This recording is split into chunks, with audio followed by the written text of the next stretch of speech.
Hello, this is Team Evil Demon Monkeys presenting our project for EC551, Temple Run on the FPGA. The object of the game is to run for as long as possible. Hitting a tree or rock will cause the player to trip and be caught by the evil demon monkeys. The game is controlled using W, A, and D. The player character stays in the middle lane by default and is able to move to the left or right. When W is pressed, the character will jump, which will let them leap over hazards on the ground. Pressing R lets the user reset the game. We've also created a custom controller. It has a monitor that displays the score and 4 buttons that the user can use to control the game, corresponding to the keys W, A, D, and R. During gameplay, there are 2 obstacles that can appear, the tree or the rock. Hitting these cause our player to trip and be caught by the evil demon monkeys, leading to an instant game over. Coins can be collected to increase the player's score. Why not take the opportunity to increase our wealth while running for our lives? So, that's how the game plays, but how does it actually work? Our code is written primarily in Verilog and is controlled by a variety of different state machines. These allow us to determine the behavior of the game and game objects for different scenarios. The game itself is run using a state machine. The game starts in the reset state, which indicates a fresh new game. The logo is displayed on the screen, then after a countdown the logo fades out and the player fades in. Then we enter the normal gameplay state.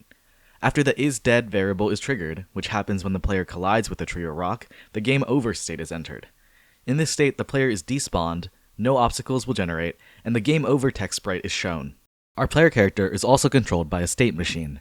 We use the states BTNL and BTNR to show whether the player is in the left or right lane respectively. If no button is pressed, the player stays in the middle lane. Additionally, player jump is also controlled by a state machine. If W is pressed, the player character will jump up and all collisions with obstacles will be ignored. One of the primary elements of our game is the obstacles that the player must avoid, and we wanted these to be generated randomly and procedurally so that the gameplay is theoretically endless. While the random keyboard can be used in simulation, it cannot be implemented on hardware, so we needed a different way to generate random numbers. For us, these are controlled by a pseudo-random number generator in the form of a linear feedback shift register. Ours is 20 bits, meaning we can generate 2 to the 20 minus 1, or 1,048,575 values before they start repeating. For our collision detection, we have variables that track the position of each object and the player. If the player and obstacle are in the same lane and they have the same vertical position, a hit is registered. While keyboard-based commands do work to control the game, as we mentioned previously, we created a custom controller as well. This controller uses an Arduino Uno board as a microcontroller and has an MPU 6500 accelerometer to enable tilt controls. The controller is set to appear to the computer as a keyboard, and the buttons and tilting both function as keyboard presses effectively. The buttons on the board correspond to the 4 button inputs for the game, A, D, W, and R. Tilting the controller to either side will trigger a key press of A or D. Our initial plan was to write code on an FPGA and show the functionality in the lab.